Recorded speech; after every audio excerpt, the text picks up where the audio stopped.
제가 육군 훈련소에 근무를 했잖아요. 2년 동안 있었는데 훈련병들이 가장 좋아하는 노래가 있어요. 어두운 밤에 캄캄한 밤에 새벽을 찾아 떠난다. 무슨 노래죠? 실로암. 그렇습니다. 그런데 여러분 아십니까? 제가 2년을 있어 보니까요, 세상에 알려지지 않은 육군 훈련소만 담임 목사를 했던 사람만 알고 있는 또 하나의 노래가 있어요. 이 노래는 훈련병들에게는 부르기만 하면은 눈물이 펑펑펑펑 쏟아지는 노래예요. 그런데 사람들이 잘 몰라요. 혹시 그 노래가 무슨 노래인지 아십니까?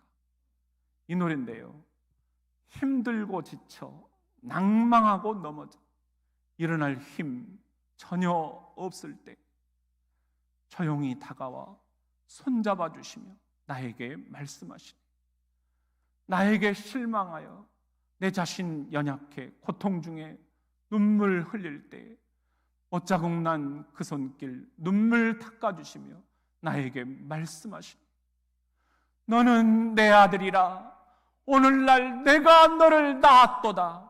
이 부분만 되면 눈물을 그냥 쏟는 거예요. 15,000명이 눈물을 쏟으면서 이 노래를 부르는 거예요. 너는 내 딸이라, 나의 사랑하는 내 딸이라. 그러면 앞부분에 모여있는 수천 명의 여군들이 눈물을 펑펑 흘리면서 그 훈련 받는 5주간 동안 너무 고되고 힘들잖아요. 생전 처음 그런 고생들을 해보잖아요. 그걸 교회에 와서 위로를 받는 거예요. 우리 이 노래를 같이 한번 이 시간 불러볼까요?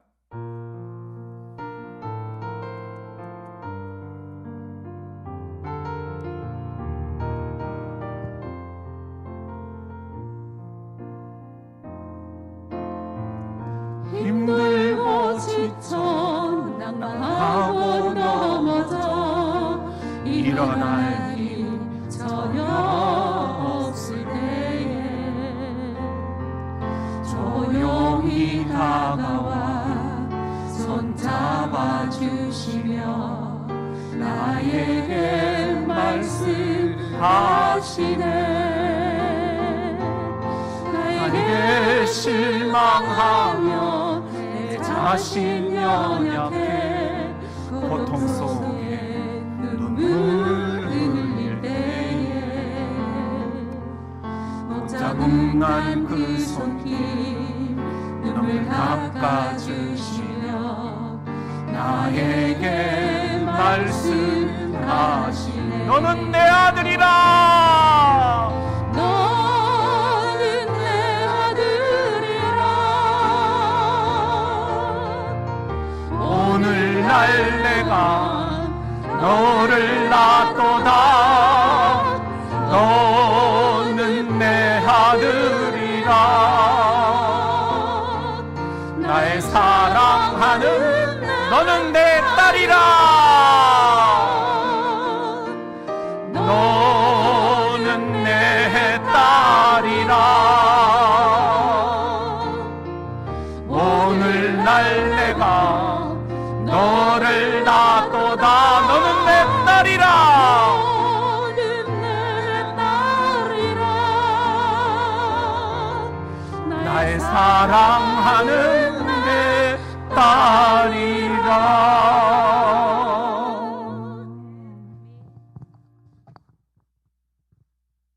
우리 같이 한번 따라해 봅시다. 힘들고 지친 삶, 비상구가 없다.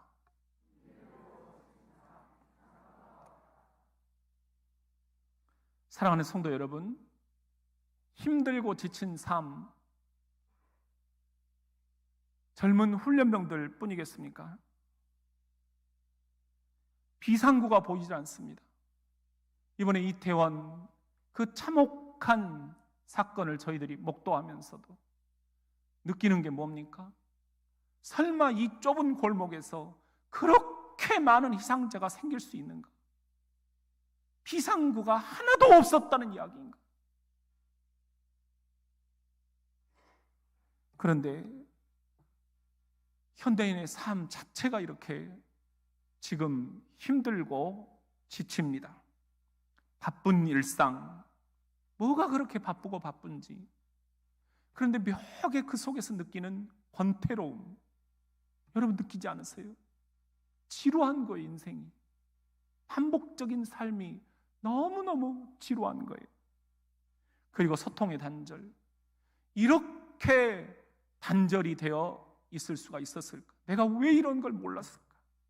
가슴을 칩니다. 그 속에서 느끼는 외로움. 가장은 자녀들과 소통이 단절되어서 외롭고요. 엄마는 남편과 소통이 단절되어서 외롭고요. 그래서 여러분들은 지금 가정이나 직장에서, 사업처에서 외로움을 많이 느끼고 계시지요. 저도 그렇습니다. 무척이나 외롭습니다. 여기 앞에 앉아 계신 여러분의 삶 또한 이렇게 매일매일 힘들고 지친 삶, 진학과 진로와 진급, 답이 안 보입니다. 건강과 물질과 관계, 비상구가 보이질 않습니다. 부모와 자녀와 부부, 답이 없습니다. 직장과 취업과 사업, 어떻게 해야 될지 막막합니다. 임신과 출산과 그리고 중년과 노후와 죽음, 이 모든 것들이 우리들에게 비상구가 보이지 않는다는 것. 오늘 주신 성경 본문 말씀도 이렇게 힘들고 지친 삶 가운데 비상구가 보이지 않는 사람들의 이야기입니다. 이사야 40장 27절에 보면은 야곱아 어찌하여 내가 말하며 이스라엘아 내가 이르기를 내 길은 여호와께 숨겨졌으며, 길이 보이지 않는다는 거예요. 내 송사는, 내가 하나님께 부르짖고 탄원했던 것들은 내 하나님에게서 벗어난다. 하나님이 모른 채 하고 계신다라는 겁니다. 왜 이런 탄식이 터져 나오고 있는 걸까요? 지금 상황은 이스라엘 백성들이 포로로 잡혀가 있는 상태입니다. 이방 땅에 잡혀와 있는데 그들이 하는 이야기가, 너희 하나님이 살아계신다면 너희가 이렇게 포로로 잡혀와 있을 수 있겠느냐? 너희 하나님은 이미 죽었다. 그게 상처가 됩니다. 그 조롱거리가 상처가 되는 것입니다. 내가 믿었던 하나님, 평생을 내 목숨을 걸었던 하나님이 나를 이렇게 포로로 잡혀오게 하시고 모른 채 하고 계신다라는 것. 곤비함, 피곤함, 힘듦, 지침, 무력감, 무능감, 내가 할 수 있는 게 아무것도 없다. 하나님의 침묵, 하나님의 부재하심, 나를 버리신 것 같고 내 사정을 몰라주시는 것 같고 내가 이렇게 원통한데 그냥 내버려 두시는 것 같은 이 느낌. 그래서 현대어 성경에서는 이 힘들고 지친 이스라엘 백성들의 실상을 이렇게 번역을 하고 있습니다. 포로 생활에서 지친 이스라엘 백성에게 위로하고 격려하는 예언자가 결론적으로 참고 견딜 수 있는 힘을 주시는 주님을 앙망하도록 선포하였다. 우리는 야곱의 후손들입니다. 그런데 여호와께서 우리를 돌봐주시지 않는다고 탄식들을 합니다. 그러나 야곱의 후손들이 이렇게 탄식해서야 되겠습니까? 우리가 온갖 고난을 다 당해도 우리의 하나님이 우리를 버려두신다 하고 이스라엘 백성이 절망적인 말을 해야만 되겠습니까? 탄식과 절망적인 말, 이것이 이스라엘 백성들의 생생한 현실이었습니다. 왜요? 포로 생활이 너무 힘들고 지쳤기 때문입니다. 지쳤다. 너무 힘들다. 그런데 이때 하나님께서 주신 약속의 말씀이 있는 거예요. 놀라운 약속이 있어요. 오늘 본문 말씀인데요. 오직 여호와를 앙망하는 자는 무엇을 얻으리니? 새 힘을 얻으리니. 구약 성경은 히브리어로 쓰여져 있잖아요. 새 힘이라는 말이 할라프 코아흐라는 말이에요. 이건 뭐냐면 이 힘들고 지친 상황을 쳐붓을 하나님의 전능하신 능력을 얻게 해주시겠다, 그런 뜻이에요. 여기서 새 힘을 얻는다, 성경에 그렇게 돼 있잖아요. 얻는다라는 히브리어도 우리가 잘 살펴볼 필요가 있는데요, 재미가 있어요. 이것은 엔진을 교체한다 그런 뜻입니다. 여러분, 자동차를 좀 아시는 분들은 금방 이해가 되실 거예요. 엔진이 고장났을 때, 그 엔진을 새로 교체했을 때 그 기분 정말 째집니다. 여러분, 내 힘으로 안 된다라는 거예요. 하나님이 주시는 힘으로 인생의 엔진을 교체해 주시겠다라는 약속이에요. 할렐루야. 엔진 교체, 내 힘으로는 안 되니, 자연 흡기 엔진으로는 안 되니, 하나님의 힘으로 가는 강력한 터보 엔진으로 내가 너를 교체해 주겠다. 엔진 교체, 이게 오늘 여러분에게 주시는 복음입니다. 그러면 그 결과는 어떻게 될까요? 같이 한번 따라해 봅시다. 독수리가 날개치며 올라감 같을 것이다.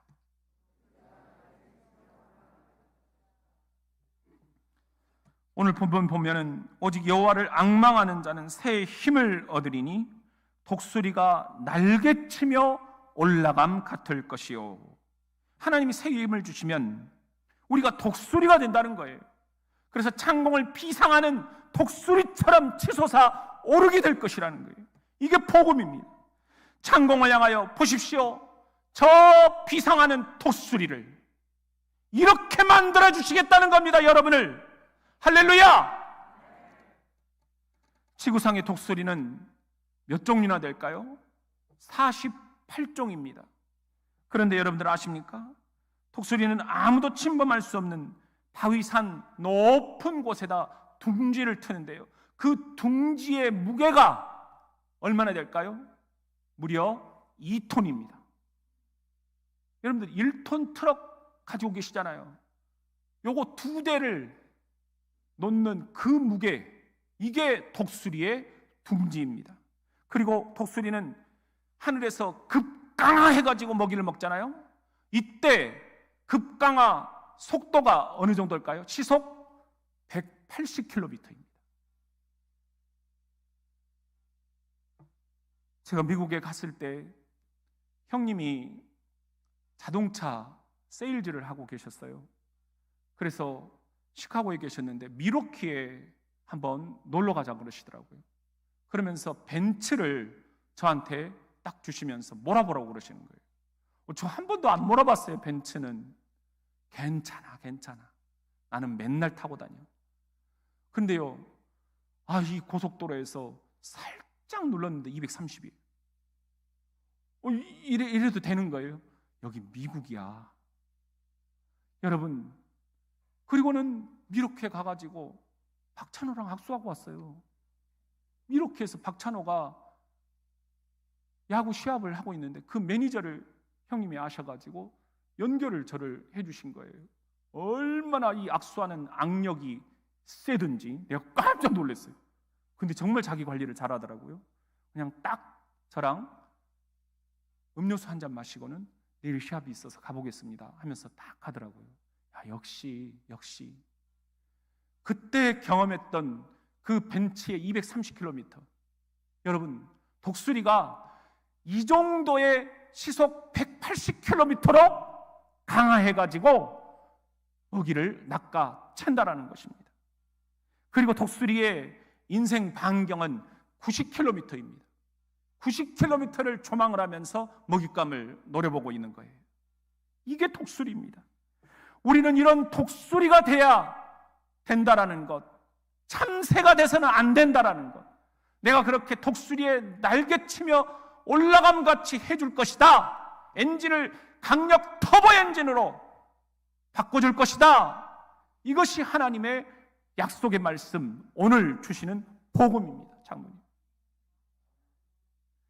그러나 이 독수리가 처음부터 잘 나는 것은 아니에요.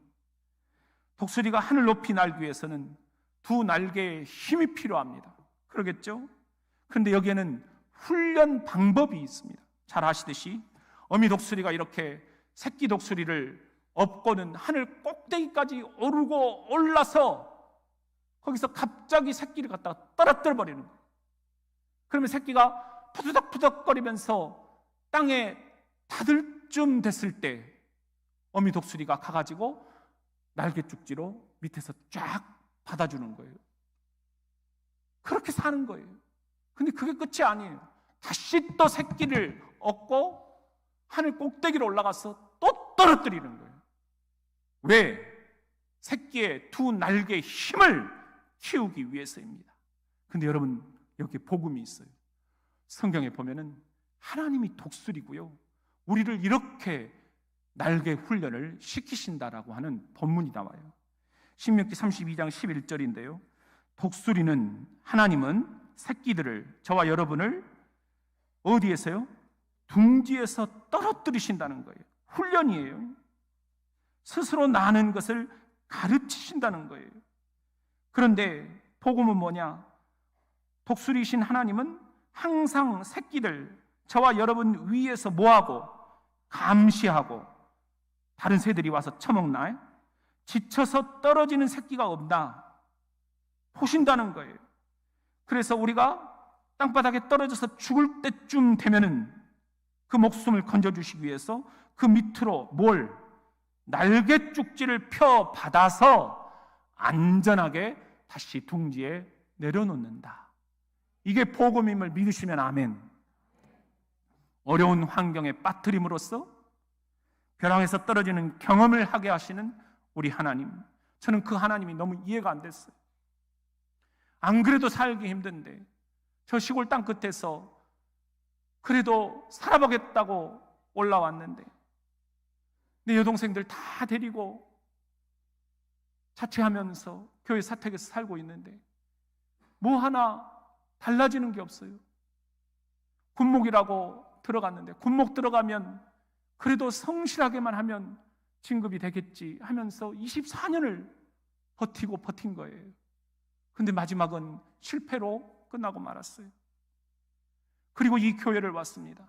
5년이 지났습니다.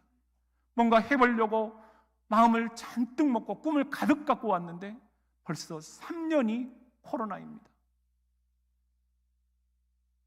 손에 쥔 건 없고 눈에 보이는 건 없고 과연 나는 어떻게 해야 됩니까? 하나님, 이렇게 나를 창피 주실 수가 있습니까? 이렇게 나를 무시하실 수가 있습니까? 이렇게 나를 내동댕이 칠 수가 있습니까? 그런데 하나님이 2022년 저를 더 혹독한 훈련을 시키시는 거예요. 저를 업고 하늘 꼭대기로 올라가셔서 거기서 저를 떨어뜨려 버리신 거예요. 정말 다 죽은 목숨입니다. 하루하루가 의사들은 기적이다 이야기를 합니다. 생명을 하루 연장했다 이렇게 생각하라고 얘기를 하십니다.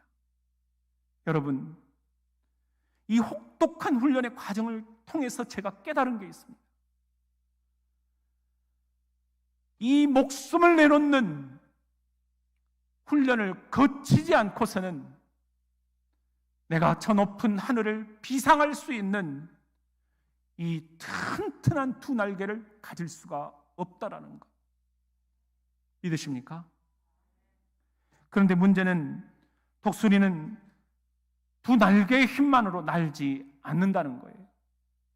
아셔요? 독수리는 사실 나는 것의 젬병입니다.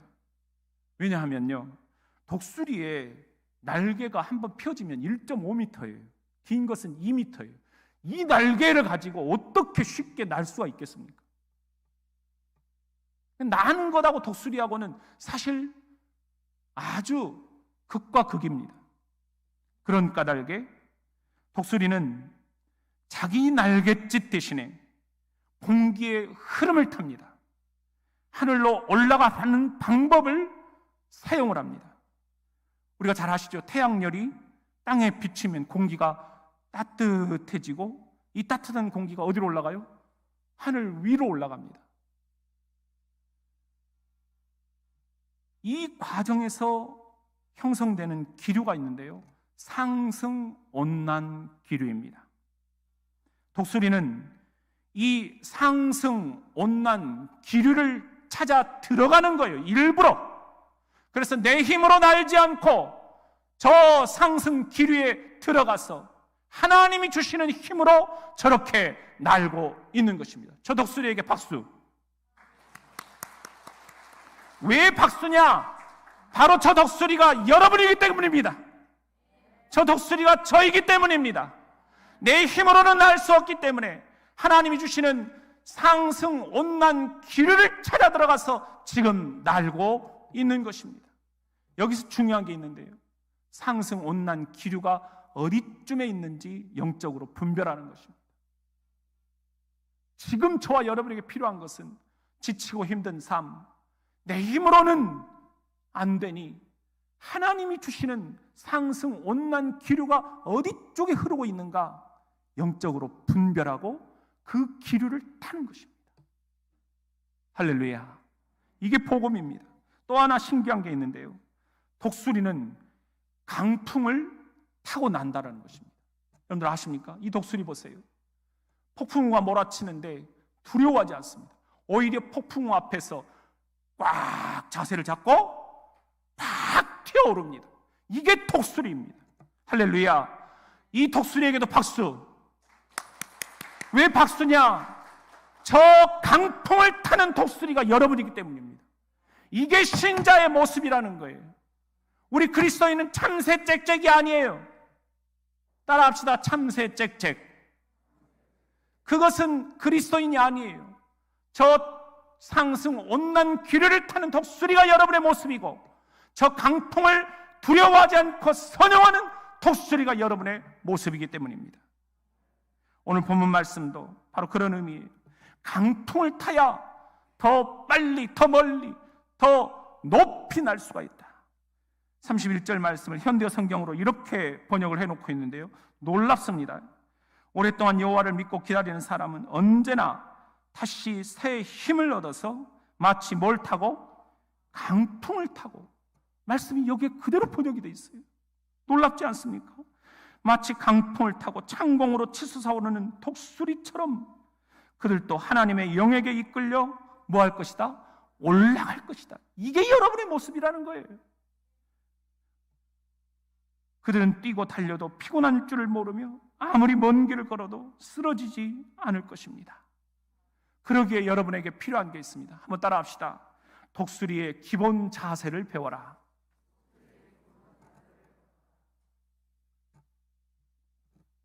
하나님이 주시는 새 힘을 얻어서 여러분 독수리처럼 하늘을 비상하시기를 바랍니다. 장로님 그렇게 되실 줄로 믿습니다. 안수 집사님, 권사님, 집사님들, 우리 청년들, 젊은 부부들 모두가 다 독수리처럼 새 힘을 얻어서 창공을 비상하게 될 줄로 믿습니다. 축원합니다. 축원합니다. 여러분의 사업도 독수리처럼 비상할 줄로 믿습니다. 자녀들도 독수리처럼 비상할 줄로 믿습니다. 그렇다면 중요한 게 있는데요, 독수리처럼 하늘로 비상할 수 있는 우리들의 기본 신앙 자세가 필요하다는 거예요. 그 본문 말씀 오늘 우리가 읽은 것입니다. 애송하는 말씀이죠. 뭐라고 시작이 됩니까? 오직 여호와를 앙망하는 자는. 오늘 성가대가 찬양을 했듯이 오직 여호와를 앙망하는 자는. 여기서 앙망한다라는 말이 성경의 원어를 분석을 해보면 세 가지 뜻이 깃들어 있어요.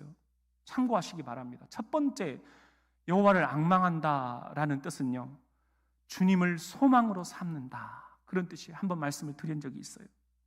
새 번역에 그렇게 나옵니다. 오직 주님을 소망으로 삼는 사람은 새 힘을 얻으리니 독수리가 날개를 치며 솟아오르듯 올라갈 것이요 뛰어도 지치지 않으며 걸어도 피곤하지 않을 것이다.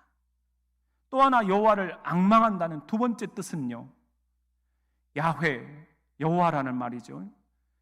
야훼를 믿고 바란다는 뜻이에요. 오늘 여러분들이 찬송을 했듯이 바란다, 그분에게 시선을 고정한다라는 것입니다. 이것이 공동 번역에 이렇게 번역이 되어 있습니다. 야훼를 믿고 뭐하는 사람은, 바라는 사람은 새 힘이 솟아나리라. 날개쳐 솟아오르는 독수리처럼 아무리 뛰어도 고단하지 아니하고 아무리 걸어도 지치지 아니하리라. 땅의 문제만 바라보면 너무 문제에 압도당합니다. 저도 그래요. 이 건강 어떻게 해야 되나? 이 목회 어떻게 해야 되나? 우리 자녀들 어떻게 해야 되나? 문제가 너무 커 보이면 두렵습니다. 솔직히 어떻게 헤쳐나가야지? 막막합니다. 그런데 그때 우리가 해야 될 일이 있는데, 야훼를 믿고 바라는 사람은, 야훼를 믿고 시선을 야훼 하나님께 고정을 시키는 거예요. 그러면 놀랍게도 문제보다 더 크신 하나님이 보이기 시작한다라는 것. 우리들의 시야가 이 땅의 문제가 아니라 저 하늘 높은 곳에서 이 땅을 내려다보면서 전체적으로 조망하면서 하나님의 관점으로, 하나님의 시각으로 문제를 내려다볼 때 문제는 너무 작게 사라져 보인다라는 것. 이것이 주님께서 주시는 말씀입니다. 제가 존경하는 영성 지도자 마르바 던이라는 분이 이런 책을 쓰셨어요. 걸어가도 피곤치 아니하며. 우리 본문 이사야 40장을 강해를 한 그런 내용인데요. 이렇게 말씀을 하고 있습니다. 우리가 하늘로 높이 치솟아 독수리처럼 하늘 위에서 땅의 문제를 내려다보면 새로운 시각이 생긴다는 것입니다. 독수리는 지상에서 멀리 떨어진 높은 곳에서 바라보고, 이것이 에베소 2장 6절 그리스도 예수 안에서 함께 하늘에 우리를 앉히시니, 또는 고린도서 3장 2절 위의 것을 생각하고 땅의 것을 생각하지 말라 권면할 때 얻게 될 시각이라는 거예요. 그분의 시각에서 사물을 볼 수 있는 곳, 더 큰 그림을 기다릴 수, 그 더 큰 그림을 조망할 수 있는 곳에 우리가 독수리처럼 오르게 된다는 것입니다. 인간 존재라는 한계를 초월해서 우리 개인을 향한, 전체 교회를 향한, 그리고 그분이 영광받기 원하시는 모든 것을 향한 하나님의 더 큰 목적을 바라볼 수 있게 된다는 것입니다. 그리고 세 번째로 여호와를 앙망한다라는 뜻에는요, 히브리어로 카와라는 건데요, 여호와를 믿고 기다린다라는 뜻입니다. 기다린다. 오늘 현대어 성경을 보면은요, 오랫동안 여호와를 믿고 뭐하는 사람은, 기다리는 사람은 언제나 다시 새 힘을 얻어서 마치 강풍을 타고 창공으로 치솟아오르는 독수리처럼 그들도 하나님의 영에게 이끌려 올라갈 것입니다. 그들은 뛰고 달려도 피곤한 줄을 모르며 아무리 먼 길을 걸어도 쓰러지지 않을 것입니다. 이렇게 말씀을 하고 있어요. 오랫동안 여호와를 믿고 기다리는 사람, 여기서 핵심 단어는 기다림이에요. 우리가 지금 대림절을 보내고 있잖아요. 대림절이라는 것은 두 가지 뜻입니다. 2020년 전에 아기 예수의 모습으로 이 세상의 구원자로 내려오신 그분을 기다리는 거고요. 또 하나는 약속하신 대로 다시 오마 재림하실 예수 그리스도를 기다리고 있는 거예요. 이 기다림의 계절이 대림절입니다. 이 대림절에 딱 맞는 성과 아니에요? 오랫동안 여호와를 믿고 기다리는 사람들, 여러분이 아니겠습니까? 당장 문제가 해결되지 않지만, 당장 모든 것이 다 기미가 보이지 않지만 오랫동안 믿고 기다리는 사람들. 근데 여기서 핵심은 오랫동안이에요. 임계점이라는 게 있잖아요. 그 임계점을 통과하면 순식간에 문제가 해결이 됩니다. 근데 그 임기점을 직전에 놓고 포기해버린다는 거예요, 사람들이. 사업도, 가정도, 자녀도, 건강도, 물질도, 관계도, 이 목회도. 여러분, 지금 임계점이 다가오고 있습니다. 1초만 포기하지 않으면 순간 모든 문제가 해결이 될 줄로 믿습니다. 그래서 ESV라는 영어 성경에 보면은요, but they who, 사람들이라는 거죠. wait for the Lord, 주님을 기다리는 사람들은 shall renew their strength, 그들의 힘을 새롭게 얻을 것이다. They, 그것은 앞에서 얘기한 대로 주를 기다리는 사람들은 shall mount up, 산을 넘어가게 될 것이다. with wings, 두 날개를 가지고 like eagles, 독수리처럼. 이게 복음입니다. They, 주님을 기다리는 사람들은 shall run, 달리나 and not be weary, 지치지 않을 것이다. They, 주님을 기다리는 사람들은 shall walk, 걸어가나 and not faint, 피곤치 않을 것이다. 할렐루야. 여전히 모든 것이 힘들고 지친 삶입니다. 그래도 새 힘을 주실 여호와를 믿고 기다리는 사람들, 이게 저와 여러분, 장로님, 안수 집사님, 권사님, 우리 자녀들의 모습이 되어야 되지 않겠습니까? 이번 대림절 설교 시리즈 오래 엎드린 새가 높게 난다, 그렇게 잡았습니다. 여러분, 여기서 오래 엎드린 새, 오래 엎드리다라는 게 무슨 의미일까요? 두 가지를 필요로 하고 있습니다. 디모데전서 4장 5절입니다. 시작. 하나님의 말씀과 기도로 거룩하여 짐이라. 말씀의 날개와 기도의 날개, 독수리의 이 두 날개가 오래 엎드릴 때 필요하다는 거예요. 말씀 앞에 오래 엎드리시기를 바랍니다. 기도로 주님 앞에 오래 엎드리시기를 바랍니다. 임계점까지 1초 앞에서 포기하지 않으시기를 주의 이름으로 축원합니다. 그저께 밤이죠. 여러분들 제대로 주무셨나요? 자다가 아파트에서 와 함성 소리가 나가지고 벌떡 일어났어요. 자정이 훨씬 넘었더라고요. 느낌이 이상해서 아내가 텔레비전을 켰습니다. 대한민국 대 포르투갈 월드컵 축구 경기 후반 45분 다 끝나갈 무렵, 우리나라 주장 누구죠? 손흥민. 우리 골대에서 포르투갈 골대를 향해서 전속력으로 달리더라고요. 상대방 수비수들을 파고들어서 휘젓더라고요. 그러니까는 상대방 수비 진영이 하면서 그 대열을 제대로 갖추지 못하고 어영부영 손흥민 앞쪽으로 몰려들어 버린 거예요. 이때를 놓치지 않고 우리나라의 누구죠? 황희찬 선수가 확 달려들었어요. 그때 바로 이 장면입니다. 손흥민 선수가 상대방 포르투갈 수비 진영들을 다 자기 쪽으로 끌어당겨 버리고는 그 공백이 딱 하나 생기니까 거기다가 황희찬 선수한테 골을 탁 넣어준 거예요. 황희찬 선수가 우와! 정확하게 골대를 집어 넣는 거예요. 박수! 여러분, 포르투갈 축구 좀 한다는 나라 아닌가요? 2대1 역전승을 우리가 먹었습니다.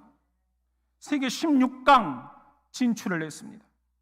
포르투갈 세계 최고 선수가 있죠. 누구죠? 호날두. 맥을 못 추고 나갔어요.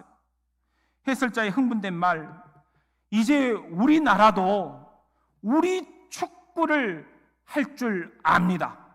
저는 이게 가슴에 와닿더라고요. 정말 예쁩니다. 정말 자랑스럽습니다.